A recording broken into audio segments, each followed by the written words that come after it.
Forex fundamental analyse करने के लिए बेस्ट बुक कौन सी है? बेस्ट बुक्स आपके अंडरस्टैंडिंग पर डिपेंड करती है, आपके लेवल पे डिपेंड करती है। आपका लेवल डिसाइड करेगा कि कौन सी बुक्स आपके लिए बेस्ट है और आपको फॉरेक्स फंडामेंटल न्यूज़ को समझने के लिए कैसे सिस्टम तैयार करना है। और इस वीडियो में मैं आपके साथ शेयर करूंगा अपने टॉप सोर्स जहां से मैं बुक सेलेक्ट करता हूं रीडिंग के लिए। और मेरा नंबर वन सोर्स है बेस्ट बिजनेस बुक्स। ये फाइनेंशियल टाइम्स की वेबसाइट है और हर साल ये लिस्ट अपडेट होती है और इस लिस्ट में नई बुक ऐड कर दी जाती हैं।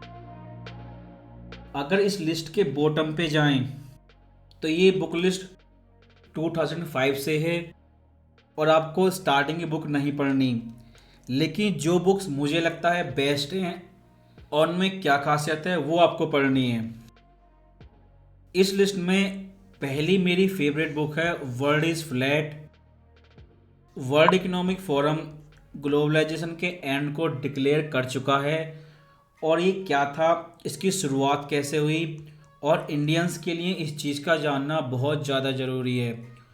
और वर्ल्ड इज़ फ्लैट से बेहतर बुक ग्लोबलाइजेशन के बारे में अभी तक नहीं आई है। इस बुक की अंडरस्टैंडिंग प्रेडिक्शन सबसे बेस्ट है, क्योंकि जब तक आप ग्लोबलाइजेशन को नहीं समझेंगे करंट पॉलिटिक्स और इकोनॉमिक्स नहीं समझ पाएंगे। इस बुक की प्रेडिक्शन समय से बहुत ज़्यादा आगे थी। ये एक स्मॉल बुक है, ज़्यादा बड़ी नहीं है। When China shake world, global economy में चाइना की वैल्यू क्या है, इसे समझने के लिए आप इस बुक को पढ़ सकते हैं। लेकिन अब जल्द ही चाइना की जगह इंडिया होगा। ये ऐसा क्यों बोलते हैं न्यूज़ में, इसके पीछे कारण क्या है, इस चीज़ को समझने के लिए आप इस बुक को पढ़ सकते हैं। क्योंकि चाइना लॉकडाउन की न्यूज़ ने सारे मार्केट को पूरी तरह चेंज कर दिया है। इसके पीछे लॉजिक क्या है, ये सब चीज़ें आप इस छोटी सी बुक से समझ सकते हैं। ये दो book this time is different और व्हेन मार्केट कोलाइड, ये दोनों बुक मॉनेटरी पॉलिसी के ऊपर हैं। मॉनेटरी पॉलिसी क्या होती है, किस तरह से ये काम करती है, इस चीज़ को समझने के लिए आप इन दोनों बुक को पढ़ सकते हैं। क्योंकि लास्ट ईयर ट्रेंड था इन्फ्लेशन का और इस बुक में इन्फ्लेशन के बारे में बहुत कुछ बताया गया है, इसीलिए आपको ये बुक्स पढ़नी है। सबको पता था 2022 में कि क्या आने वाला है फ्यूचर में और क्या होगा, लेकिन सब लोग चुप रहे। 2009 की ये बुक लॉर्ड ऑफ फाइनेंस, ये बहुत ज़्यादा फेमस बुक है। अगर आपको मॉनेटरी पॉलिसी, ये सेंट्रल बैंक काम कैसे करते हैं, इनका रोल क्या है इकोनॉमी में, ये सारी कंप्लीट इन्फॉर्मेशन आपको एक सिंगल बुक के अंदर मिल जाएगी। और वर्ल्ड वार 1 से लेके अब तक का सारा इतिहास सिंगल बुक में मिलेगा। जिस समय बुक पब्लिश हुई थी उससे 100 ईयर की फाइनेंशियल हिस्ट्री है इस बुक में। ये बुक ऑलमोस्ट हर मनी मैनेजर ने पढ़ी है, इसलिए आपको भी पढ़नी होगी। मॉनेटरी पॉलिसी में जितने भी ट्रेंड होते हैं वो सारे इस बुक में समझाए गए हैं। इस बुक का साइज बहुत बड़ा है, लेकिन नॉलेज भी इस बुक में ऐसी ही है। अगर फॉरेक्स फंडामेंटल एनालाइज करने का तरीका आपको समझना है तो इस बुक को आपको ज़रूर पढ़ना ही पड़ेगा। इस बुक का विकल्प नहीं है।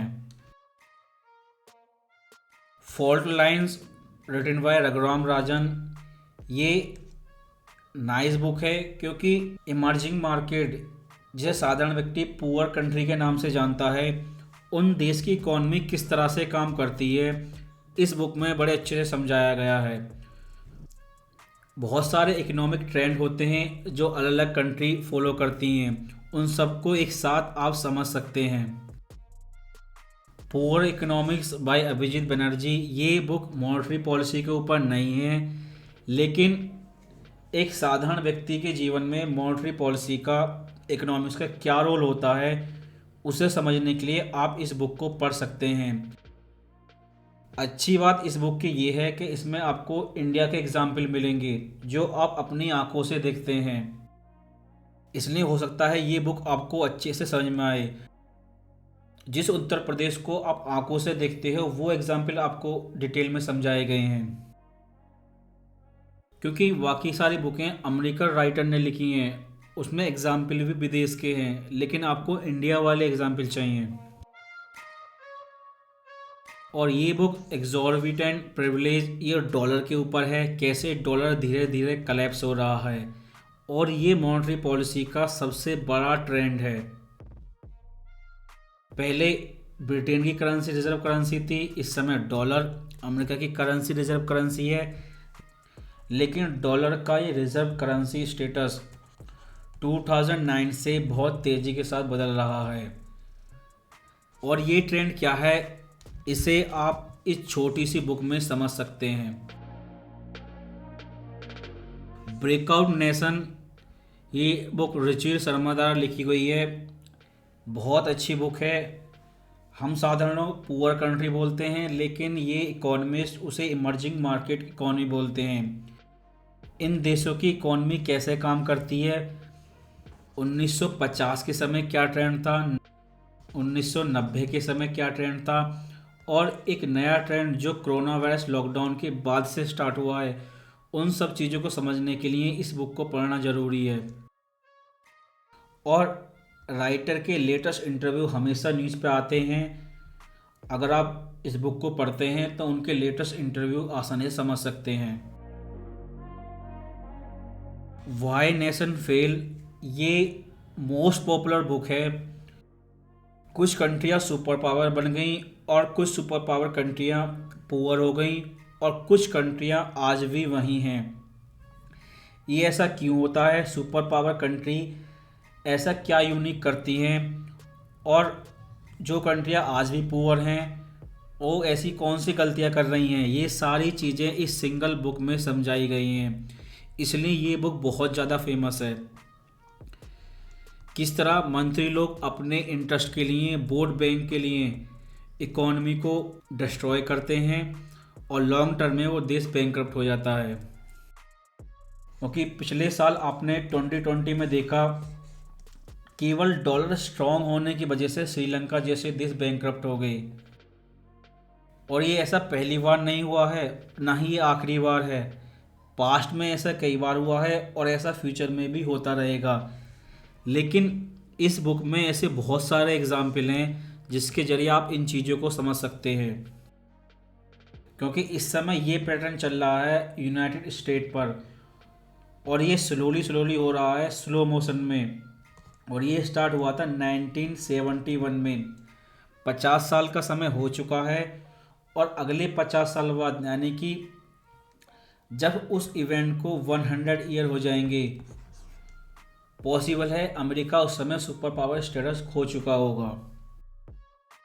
ये सब चीज़ें क्यों होती हैं, ये सारी चीज़ें इस बुक में समझाई गई हैं, लेकिन इस बुक का साइज भी बहुत बड़ा है। ये book fat chair Paul walker के ऊपर है। अमेरिकन हिस्ट्री में केवल एक ही एग्जाम्पल है स्टैगफ्लेशन का, और उस स्टैगफ्लेशन को कंट्रोल करने के लिए इन्हें सेंट्रल बैंक बनाया गया था। और सेंट्रल बैंकिंग इंडस्ट्री में अगर मॉनेटरी पॉलिसी को स्टडी करें, मॉनेटरी पॉलिसी में इनका रोल बहुत बड़ा है। फर्स्ट ऑफ ऑल इन्होंने स्टैगफ्लेशन को कंट्रोल किया, क्योंकि थ्योरी में चीज़ें आसान लगती हैं लेकिन प्रैक्टिकली उसे करना इम्पॉसिबल होता है, लेकिन इन्होंने कर दिखाया। और इनके लाइफ की सबसे बड़ी अचीवमेंट थी जब 1971 में गोल्ड स्टैंडर्ड ख़त्म हो गया। उसका मतलब ये था डॉलर केवल एक पेपर है जिसे हम प्रिंटिंग प्रेस मनी बोलते हैं, यानी कि कंट्री जितना चाहे उस मनी को प्रिंट कर सकती है, लिमिटलेस। इन्होंने ये प्रूव करके दिखाया कि गोल्ड स्टैंडर्ड के बिना भी करेंसी चल सकती है और देश आगे बढ़ सकता है। और यही कारण है कि 2009 तक non stop dollar reserve currency था और अमेरिका एक इकोनॉमिक सुपर पावर थी। लेकिन अगर स्टैगफ्लेशन को फिर से कंट्रोल कर देते हैं और इस पास्ट को फिर से रिपीट करते हैं तो डॉलर फिर से रिजर्व करेंसी होगा और डॉलर को कोई चैलेंज भी नहीं करेगा। बुक का साइज़ बहुत बड़ा है, लेकिन सारी मॉनेटरी हिस्ट्री, उनके समय में जो कुछ भी हुआ था, सब कुछ इस बुक में है। और फॉरेक्स के फंडामेंटल एनालाइज के लिए आपको केवल अमेरिका की इकोनॉमिक हिस्ट्री पढ़नी है। दुनिया के किसी देश पे आपको फोकस नहीं करना। अगर आप फॉरेक्स में आगे बढ़ना चाहते हैं तो आपका केवल एक ही फोकस है, American finance history. The alchemist ये एक छोटी साइज की बुक है और इस बुक में जैसा बताया था सितंबर के महीने में ठीक वैसा ही हुआ। ये 3 सेंट्रल बैंक, ईसीबी, फेड और बैंक ऑफ इंग्लैंड, तीनों एक साथ चलते हैं और एक दूसरे को सपोर्ट करते हैं। और सितंबर के समय जब बैंक ऑफ इंग्लैंड क्राइसिस में था, फेड की मॉनेटरी पॉलिसी तुरंत ही चेंज हो गई थी, जबकि श्रीलंका जैसे देश के बैंकरप्ट होने से उन्हें कोई फर्क नहीं पड़ा। और इस बुक में यही चीज़ को समझाया गया था कि ये तीनों सेंट्रल बैंकर हमेशा एक साथ मॉनेटरी पॉलिसी बनाते हैं। पब्लिकली ये हमेशा झूठ बोलेंगे और सीक्रेटली तीनों हमेशा साथ काम करते हैं। लेकिन 6 महीने बाद अब वो चीज़ पूरी तरह क्लियर है।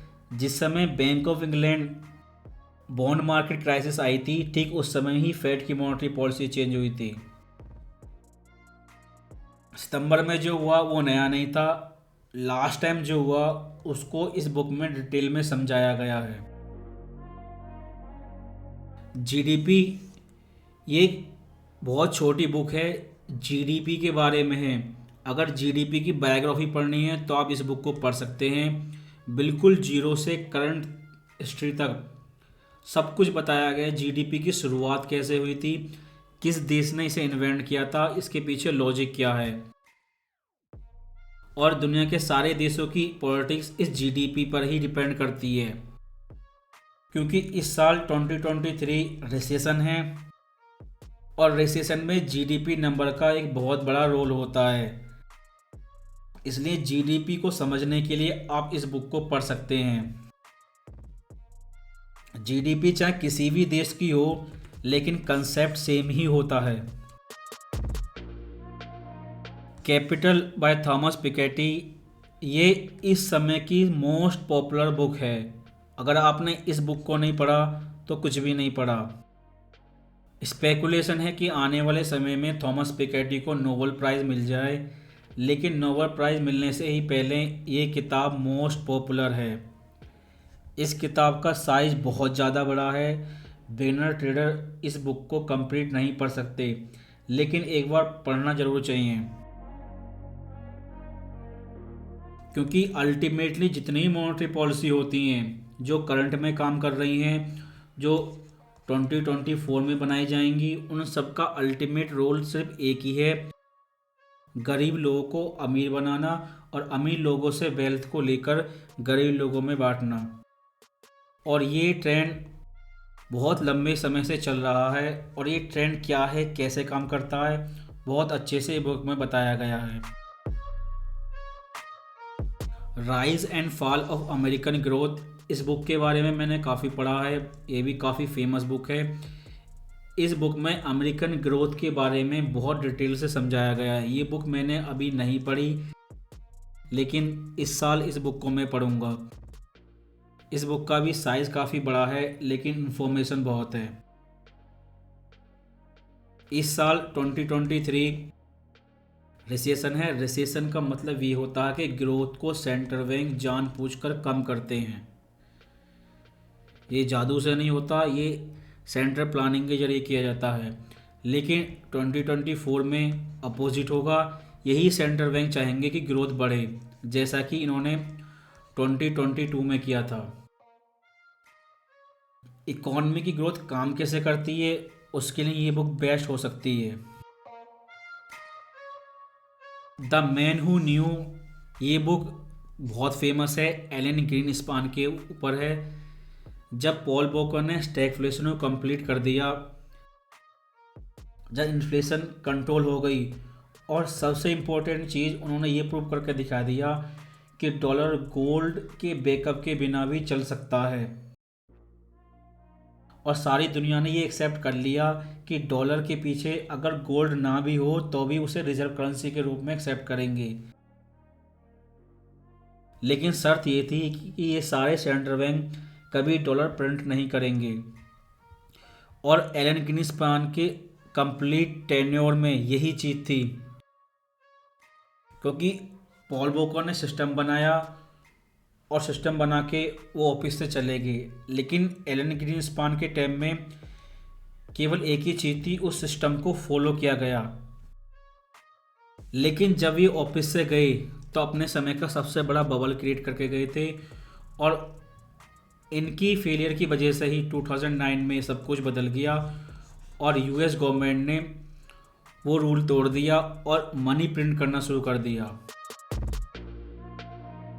जब इनके बाद अगले गवर्नर आए बेन बर्नैकी, डॉलर और भी ज़्यादा तेज़ी से डिक्लाइन कर रहा है, उसकी वैल्यू घटती जा रही है और दुनिया की सारी गवर्नमेंट वो डॉलर से बाहर आना चाहती हैं क्योंकि उनके रिजर्व डॉलर में हैं।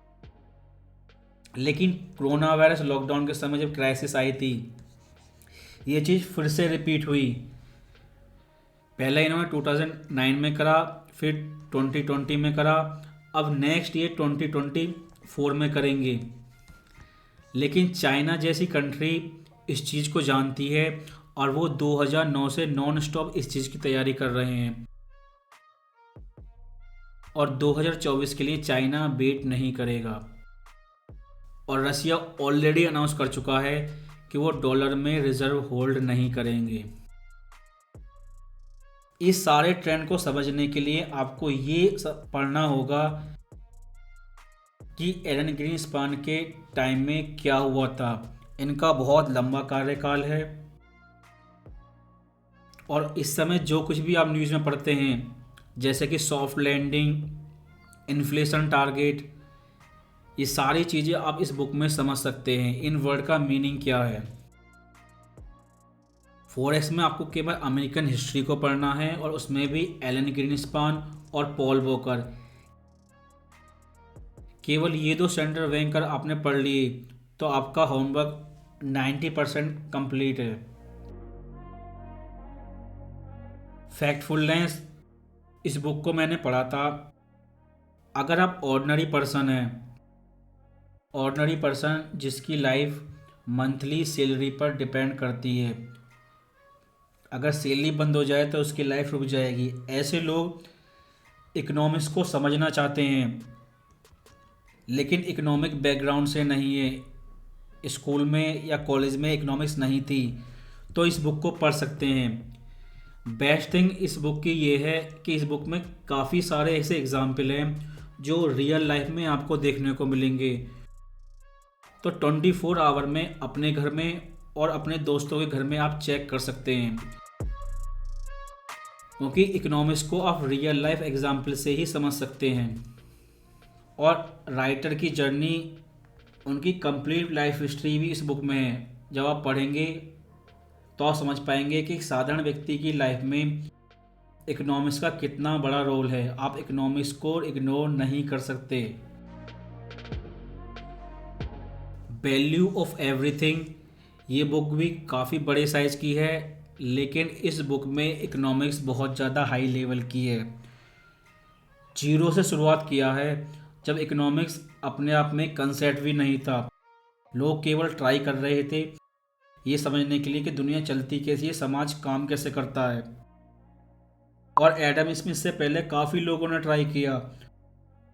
इस बुक में एडम स्मिथ से पहले की चीज़ों को बताया गया है, और एडम स्मिथ के बाद से लेके अब तक इकोनॉमिक्स में कितनी थ्योरी आई, कितने आइडिया थे, वो सब कुछ इस सिंगल बुक में है। अगर बिगनर हैं तो हो सकता है आपको ये बुक ज़रा भी समझ में नहीं आए, लेकिन पहले इकोनॉमिक्स पढ़ चुके हैं तो इस बुक को ज़रूर पढ़ना चाहिए। इस बुक में नेक्स्ट लेवल की इकोनॉमिक्स है। बिलियनियर राज बहुत ज़्यादा कंट्रोवर्शियल बुक है, बुक की शुरुआत ही अंबानी से होती है। और इस बुक में किसी को नहीं छोड़ा, सारे पॉलिटिशियन और सारे बिजनेसमैन, इंडिया के सारे स्टेट, सबके बारे में सब कुछ बताया गया है। जब तक वो लोग इस दुनिया से नहीं चले जाते ये बुक पॉपुलर होगी ही नहीं। लेकिन 1950 में इंडिया में क्या हुआ था सब लोग जानते हैं, उससे पहले की हिस्ट्री भी जानते हैं।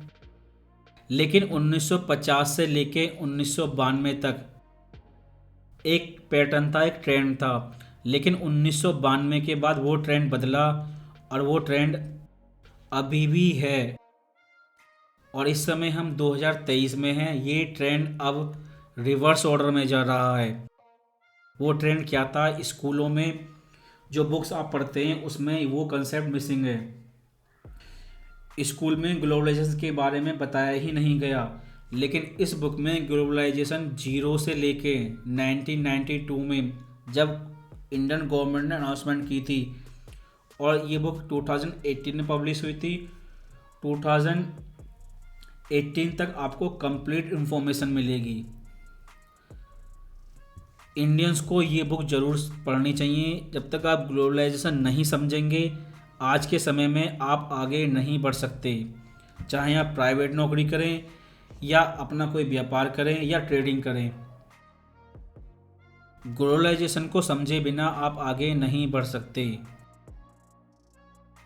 जो लोग 1992 में रिच थे वो आज 2023 में पुअर हैं, और जो लोग 1992 में पुअर थे वो अब रिच बन चुके हैं। और ऐसा ट्रेंड 50 और 100 ईयर में एक बार आता है, लेकिन सब बदल के रख देता है। इस बुक पे एक टीवी सीरीज भी है ठीक इसी नाम पर, उस टीवी सीरीज को भी दे सकते हैं। लेकिन बुक में जो इन्फॉर्मेशन है, नेटफ्लिक्स जैसी बड़ी कंपनी भी उस सारे चैप्टरों पर एपिसोड नहीं बना सकी, इतनी ज़्यादा कंट्रोवर्शियल बुक है। फायर फाइटिंग स्मॉल बुक है। 2009 में जो क्राइसिस आई थी, रिसेशन आई थी, जिस समय उन्होंने डॉलर को प्रिंट किया था क्राइसिस से बाहर आने के लिए, उस समय क्या क्या हुआ था वो सारी इन्फॉर्मेशन इस बुक में मिल जाएगी। लेकिन कंप्लीट इन्फॉर्मेशन नहीं है क्योंकि ये स्मॉल साइज बुक है। द कीमैन 2022 में स्ट्रॉन्ग डॉलर की वजह से पाकिस्तान भी बैंकरप्ट हुआ था, श्रीलंका भी बैंकरप्ट हुआ था। लेकिन अगर आप पाकिस्तान से हैं और समझना चाहते हैं कि पास्ट में ऐसा क्या हुआ कि पाकिस्तान स्ट्रॉन्ग डॉलर की वजह से बैंकरप्ट हो गया, क्योंकि कंट्री बैंकरप्ट होने का मतलब ये है अगले 20 साल तक अब उस देश में कुछ भी नहीं होगा।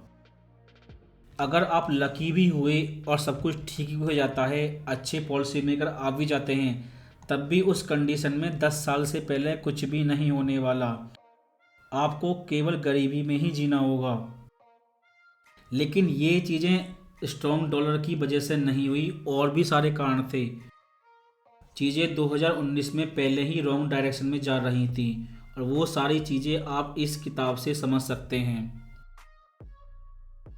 क्योंकि इकॉनमी को दो लोग चलाते हैं, एक सेंट्रल बैंकर जो मॉनेटरी पॉलिसी बनाते हैं, और फिर उनके नीचे होते हैं बिजनेसमैन जो ग्रोथ को मेंटेन करते हैं। और ये दोनों लोग को एक और तीसरा व्यक्ति कंट्रोल करता है जिसे हम मिनिस्टर, मंत्री जी के नाम से जानते हैं। और ये तीनों लोग मिलके कैसे अपने सेल्फ इंटरेस्ट के लिए पब्लिक को केवल एक कमोडिटी की तरह आपस में सेल बाय करते हैं। उस गेम को समझने के लिए इस बुक को आप पढ़ सकते हैं। क्योंकि 2023 में तो आपको केवल मॉनेटरी पॉलिसी देखने को मिलेगी, लेकिन जैसे ही नेक्स्ट ईयर 2024 स्टार्ट होगा, मॉनेटरी पॉलिसी का कोई रोल नहीं होगा, केवल फिजिकल पॉलिसी होगी। 2023 में सेंट्रल बैंक पॉलिसी बना सकते हैं, लेकिन अगले साल 2024 में केवल मंत्री जी पॉलिसी बनाएंगे। और मंत्री जी कैसे पॉलिसी बनाते हैं, और अपने वोट बैंक को बचाने के लिए और अपने बिजनेसमैन फ्रेंड को बचाने के लिए ये सारी चीज़ें होती हैं। ये सारा गेम कैसे चलता है इस बुक से आप समझ सकते हैं। The word for sale, oil के बारे में आपको नॉलेज चाहिए बिल्कुल जीरो से और एक स्मॉल साइज बुक में, तो ये बुक आपके लिए है। ये बहुत बड़ी बुक नहीं है, लेकिन इस बुक में नॉलेज बहुत है और राइटर के लेटेस्ट इंटरव्यू आपको न्यूज़ में हमेशा मिलेंगे, क्योंकि ऑयल के बिना इकॉनमी नहीं चल सकती और इकॉनमी में ऑयल का बहुत बड़ा रोल है। द प्राइस ऑफ टाइम, ये बुक मॉनेटरी पॉलिसी के ऊपर, सेंट्रल बैंक के ऊपर और हमारी इकोनॉमी में इंटरेस्ट रेट का रोल क्या है, कंप्लीट जीरो से अब तक कंप्लीट इन्फॉर्मेशन है। इस बुक का साइज़ बहुत बड़ा है, लेकिन हिस्ट्री बहुत है। आपको जितनी भी इंफॉर्मेशन चाहिए इंटरेस्ट रेट के बारे में, वो सारी इंफॉर्मेशन आपको एक बुक में मिल जाएगी।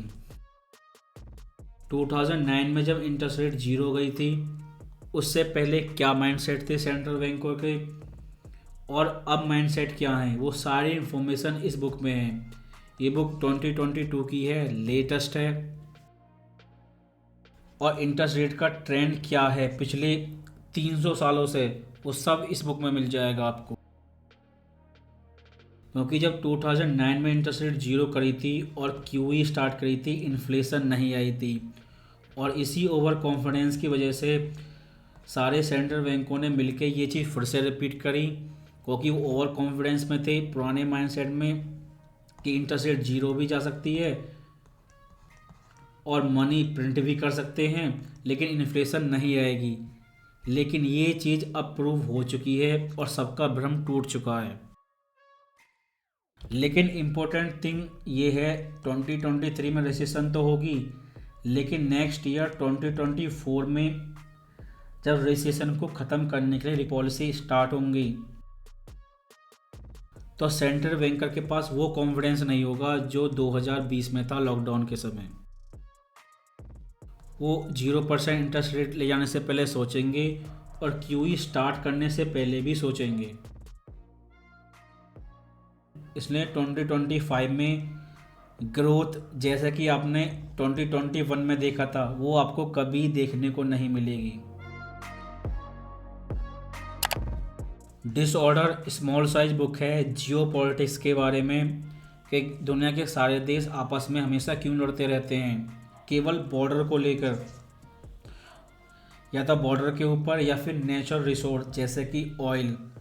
तो ये सारी चीज़ें ये आपस में क्यों लड़ रहे हैं, इनकी लड़ाई का कारण क्या है, ये सारी इन्फॉर्मेशन एक स्मॉल साइज बुक में आपको मिल जाएगी। कंप्लीट इन्फॉर्मेशन नहीं मिलेगी, लेकिन जितनी भी है आपके लिए हेल्पफुल होगी,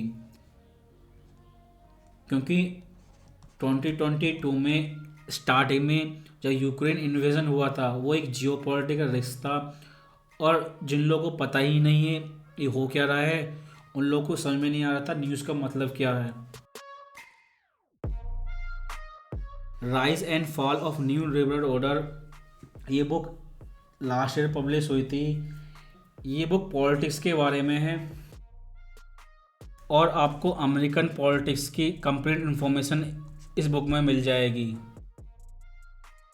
फॉरेक्स फंडामेंटल एनालाइज करने के लिए मेन चीज़ हमेशा मॉनेटरी पॉलिसी होती है, लेकिन मॉनेटरी पॉलिसी पे इफ़ेक्ट सबसे ज़्यादा पॉलिटिक्स का ही होता है और मॉनेटरी पॉलिसी सेंट्रल बैंकर अपने पॉलिटिशियन के फेवर में ही बनाते हैं और यही कारण है कि इन्फ्लेशन आपको हमेशा देखने को मिलती है।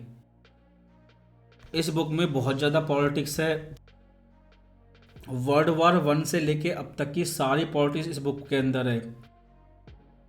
अगर आप उस चीज़ को समझ गए तो 2024 में जब इलेक्शन होंगे उससे पहले क्या हो सकता है और इलेक्शन के बाद क्या होगा, ये सारी चीज़ें आपको समझ में आ जाएंगी। लेकिन इस समय एक ट्रेंड है जो पॉलिटिक्स में दुनिया के हर देश में चल रहा है। जो पॉलिटिशियन पहली बार इलेक्शन में खड़े होते हैं वो बिजनेसमैन से मनी उधार लेते हैं और इलेक्शन जीतने के बाद उन लोगों को बिजनेस परमिशन दे के पे करते हैं। लेकिन जो पॉलिटिशियन पहले से पावर में हैं और दोबारा इलेक्शन लड़ते हैं, वो लोग अनलिमिटेड मनी प्रिंट करते हैं। उससे चाहे देश बैंकरप्ट हो या इन्फ्लेशन आए, उन्हें कोई फ़र्क नहीं पड़ता। उनके पास मनी को प्रिंट करने की पावर है और वोट बैंक बचाने के लिए उस पावर को सब लोग यूज़ करते हैं। और इस समय ये ट्रेंड टॉप पर है, क्योंकि ये बुक लिस्ट हर साल अपडेट होती है, नई बुक ऐड करते हैं, इसलिए सारी बुक को पढ़ना बहुत ही मुश्किल है। लेकिन जो बुक्स मैंने पढ़ी हैं मुझे लगता है बेस्ट, वो मैंने आपके साथ शेयर करी हैं। और इस लिस्ट में जो बुक है Lord of finance, monetary policy को समझने के लिए ये best of the best book है। लेकिन डिपेंड करता है आपका लेवल क्या है। अगर आपका लेवल थोड़ा सा हाई है तो आपको जो कुछ भी चाहिए वो सब इस बुक में है। नेक्स्ट रिसोर्स है इकोनॉमिक्स बुक्स। इस यूआरएल को याद रखें। आपको केवल इस वेबसाइट पे जाना है और इस वेबसाइट पे आपको टॉप 50 बुक्स को पढ़ना है। इसलिए आप नंबर 2 से स्टार्ट करें, कैपिटल इन 21st सेंचुरी। और सेकंड पे है आपकी वेल्थ ऑफ नेशन। इकोनॉमिक्स की शुरुआत ही वेल्थ ऑफ नेशन से होती है। अगर आपको एक बेस्ट नॉलेज चाहिए इकोनॉमिक्स की, तो आपको सबसे पहले इस बुक को पढ़ना चाहिए। ये बहुत ज़्यादा बड़ी बुक है, क्लासिक है, लेकिन अगर इस बुक को पढ़ लिया तो आपकी बेसिक से नॉलेज स्टार्ट होगी। और इस लिस्ट में आपको वर्ल्ड की टॉप इकोनॉमिक्स बुक्स मिलेंगी। आप यूनिवर्सिटी जाएं या इकोनॉमिक्स से मिलें, या जिन लोगों के पास हाई फाई डिग्री हैं, जिनकी मार्केट में कीमत 2 करोड़ से भी ऊपर है, इतनी महंगी फीस है यूनिवर्सिटी की, तब भी आपको केवल यही बुक मिलेंगी। व्हाई नेशन फेल पहले ही बताया था, मोस्ट पॉपुलर बुक है। Friedrich Hayek, road to serfdom, ये बहुत फेमस इकोनॉमिस्ट हैं। अगर आपको फंडामेंटल नॉलेज चाहिए इकोनॉमिक्स की तो आपको ये बुक्स पढ़नी ही होंगी। इस लिस्ट में एक बुक है basic economics by Thomas shovel. अगर आप बिगिनर हैं और इकोनॉमिक्स बैकग्राउंड से नहीं हैं तो आप इस बुक से स्टार्ट कर सकते हैं। इस बुक की इंग्लिश बहुत ही ईजी है। एग्जाम्पल इंडिया के बारे में बहुत सारे हैं और इकोनॉमिक्स के लिए आपको जितनी भी इंफॉर्मेशन चाहिए वो सारी इंफॉर्मेशन इस एक बुक में है। और इंडिया के बारे में बहुत सारे एग्जाम्पल हैं, इसलिए आपको समझने में बहुत ज़्यादा आसानी होगी। और बुक कंप्लीट कर लेते हैं। राइटर के बहुत सारे इंटरव्यू यूट्यूब पर अवेलेबल हैं और आपको समझने में और भी ज़्यादा आसानी होगी। लिस्ट में अगली बुक मिल्टन फ्रीडमैन की है। मॉनेटरी इकोनॉमिक्स में मिल्टन फ्रीडमैन से बेहतर ऑप्शन नहीं है। आपको कुछ नहीं करना, यूट्यूब पे जाना है और मिल्टन फ्रीडमैन के जितने लेक्चर आप सुन सकते हैं आप सुनिए। आपको मॉनेटरी इकोनॉमिक्स के बारे में कंप्लीट नॉलेज मिल जाएगी। लेकिन मिल्टन फ्रीडमैन की सबसे बेस्ट बात यह है कि मॉनेटरी इकोनॉमिक्स सबसे ज़्यादा हार्ड होती है, लेकिन इन्होंने इतने इजी समझा दिया, इस वजह से ये बहुत ज़्यादा पॉपुलर हैं। और इन्होंने ओपन चैलेंज किया था कि सोशलिज्म फेल है, सोशलिज्म काम नहीं करता। और स्टैगफ्लेशन के समय जो पहले स्टैगफ्लेशन साइकिल आई थी, उन्होंने जितनी भी प्रेडिक्शन की थी और इन्होंने जैसा बताया था 2021 और 2022 में ठीक वैसा ही हुआ। सेंट्रल बैंकर ने वही शब्द बोली जिन्होंने बताए थे और प्रेसिडेंट भी उन्हीं शब्दों को रिपीट करते थे। स्टैगफ्लेशन, रिसेशन और इन्फ्लेशन क्राइसिस क्या है, ये सब के बारे में इनसे बेहतर आपको टीचर नहीं मिलेगा। लेकिन प्रॉब्लम ये है इनके सारे लेक्चर इंग्लिश में हैं, हिंदी में नहीं। जो लोग मिल्टन फ्रीडमैन को स्टडी कर चुके थे उनकी बातों में विश्वास करते हैं। उन लोगों ने 2021 और 2022 दोनों में अच्छा प्रॉफिट बनाया और 2023 में भी वो लोग बेहतर कंडीशन में होंगे। कम्युनिस्ट मैनिफेस्टो इसी लिस्ट में है।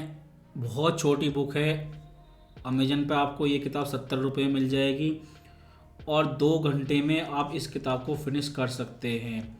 लेकिन 2 घंटे में आप कैपिटलिज्म और कम्युनिज्म इन दोनों को एक ही किताब में समझ सकते हैं, क्योंकि सेंट्रल बैंक का आइडिया कम्युनिस्ट मैनिफेस्टो से ही आया है। कार्ल मार्क्स ने ही कहा था कि इकोनॉमी को सेंट्रल बैंक के जरिए मैनेज करना चाहिए, लेकिन हमेशा सेंट्रल बैंक एक प्रॉब्लम ही क्रिएट करते हैं। वर्ड इज़ फ्लैट पहले ही बता चुका हूँ, बहुत फेमस बुक है, लेकिन ये मॉनेटरी पॉलिसी के बारे में नहीं बताती,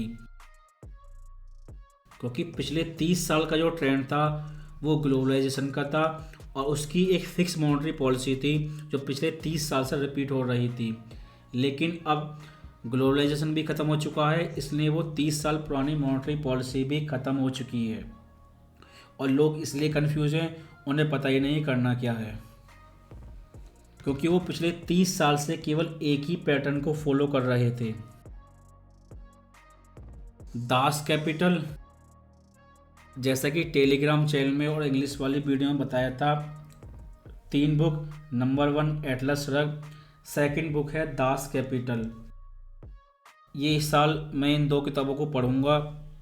इस किताब का साइज़ बहुत ज़्यादा बड़ा है और समझने के लिए आपको अंडरस्टैंडिंग चाहिए, कैपिटलिज्म कहाँ फेल है, कम्युनिज्म कहाँ फेल है और कैसे एक दूसरे को बेकार बताते हैं, तभी इस किताब को आप समझ सकते हैं। अगर आपके पास वो नॉलेज नहीं है, इस किताब को पढ़ने का कोई फ़ायदा नहीं है। लेकिन अगर आपने ये किताब पढ़ ली तो आपके जितने भी सवाल हैं, रिच कैसे बने और आपकी वेल्थ 7 जनरेशन तक कैसे चले, क्योंकि आपको एक भी व्यक्ति नहीं मिलेगा जो इस बात को बता सके कि 7 पीढ़ियों तक आप अपनी वेल्थ को कैसे बचाएं। डेफिसिट मिथ, ये बहुत पॉपुलर बुक थी, लेकिन ये बुक लेटेस्ट है, ज़्यादा पुरानी नहीं है। में जो कंसेप्ट बताया गया है वो फ्लॉप हो चुका है। इसमें उस चीज़ को सपोर्ट किया गया था कि इंटरेस्ट रेट आप 0 ले जा सकते हैं और नॉन स्टॉप मनी भी प्रिंट कर सकते हैं, लेकिन इन्फ्लेशन नहीं आएगी। लेकिन ये दोनों चीज़ें अब प्रूव हो चुकी हैं कि 0% इंटरेस्ट रेट और मनी प्रिंटिंग दोनों मिलके इन्फ्लेशन क्रिएट करती हैं, क्योंकि पॉलिटिशियन और सेंट्रल बैंकर कोरोना वायरस से पहले इस कंसेप्ट में बिलीव करते थे। उसे समझने के लिए आप इस बुक को पढ़ सकते हैं। ग्लोबलाइजेशन एंड डिस्कंटेंट, ये बुक भी ग्लोबलाइजेशन के ऊपर है, लेकिन मेन चीज़ ये है कि मॉनेटरी पॉलिसी और गवर्नमेंट पॉलिसी किस तरह से काम करती हैं केवल ग्लोबलाइजेशन के लिए। इस बुक में पॉलिटिक्स बहुत ज़्यादा है, क्योंकि ग्लोबलाइजेशन का ट्रेंड ख़त्म हो रहा है और आने वाले समय में पूरी तरह ख़त्म हो जाएगा। ये ट्रेंड रिवर्स ऑर्डर में है। उस चीज़ को समझने के लिए आप इस बुक को पढ़ सकते हैं। लेकिन ये वही इकोनॉमिस्ट हैं जो किताब में तो लिखते हैं कि ऐसा करने से इन्फ्लेशन आएगी, लेकिन न्यूज़ में ये बोलते हैं कि इन्फ्लेशन नहीं आएगी। इसलिए इकोनॉमिक्स बहुत ज़्यादा डेंजर सब्जेक्ट है। सब लोग जानते हैं क्या हो रहा है और आने वाले समय में क्या होगा, लेकिन सब लोग झूठ बोलते हैं। इसलिए अगर आपको इकोनॉमिक्स सीखनी है, रियल एजुकेशन चाहिए, तो आपको खुद से ही स्टडी करनी होगी। दुनिया की कोई भी यूनिवर्सिटी आपको ट्रू नॉलेज नहीं देगी। इसी वेबसाइट पे एक और लिस्ट है मैक्रो इकोनॉमिक्स बुक्स। इसमें ज़्यादातर टेक्स्ट बुक हैं, इन्हें आप पढ़ सकते हैं। इसमें एक बुक है अंडर कवर इकोनॉमिस्ट। ये बुक लास्ट मंथ मैंने पढ़ी थी और आपने साइंस पढ़ी है तो ये बुक आपको अच्छी लगेगी, क्योंकि इसमें जो एग्जाम्पल हैं वो साइंस बेस्ड ज़्यादा हैं। Holy grail of macro economics, ये भी काफ़ी फेमस बुक है। ये क्यूई क्या है, कैसे काम करती है, ये फेड की एक मॉनेटरी पॉलिसी है। इसे समझने के लिए आप इस बुक को पढ़ सकते हैं। कंप्लीट इंफॉर्मेशन है क्यूई के बारे में। General theory of employment interest and money, ये बुक मैंने अभी नहीं पढ़ी है। पास्ट में पढ़ने की कोशिश करी थी लेकिन समझ नहीं आया। लेकिन मैक्रो इकोनॉमिक्स की शुरुआत इसी बुक से होती है और ये अपने समय की मोस्ट पॉपुलर बुक थी।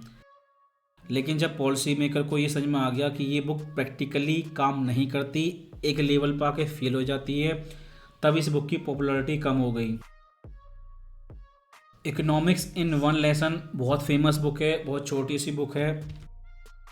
सोशलिस्ट कंट्री की इकोनॉमिक्स में और कैपिटलिस्ट कंट्री की इकोनॉमिक्स में क्या डिफरेंस है उसे समझने के लिए आप इस बुक को पढ़ सकते हैं। ये अंतर आपको समझना होगा, जब तक अंतर नहीं समझेंगे आपको कुछ समझ में नहीं आएगा।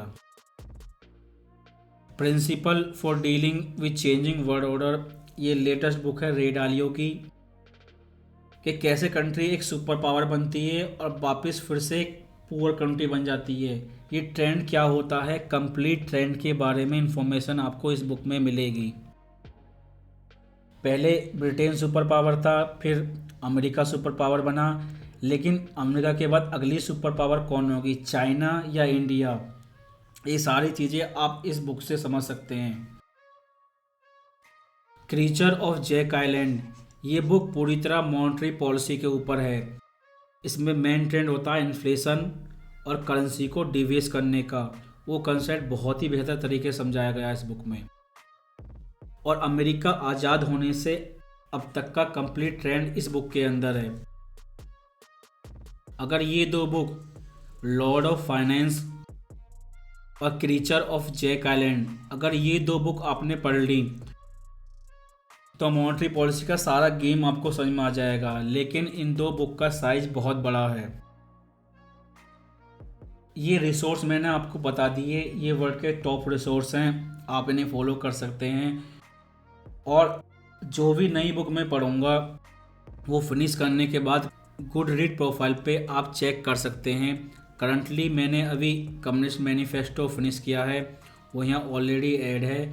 और इससे पहले लास्ट ईयर 2022 और 2021 में जो बुक मैंने पढ़ी थी वो आप चेक कर सकते हैं। लेकिन यहाँ पे मैं बुक कंप्लीट करने के बाद ही ऐड करता हूँ।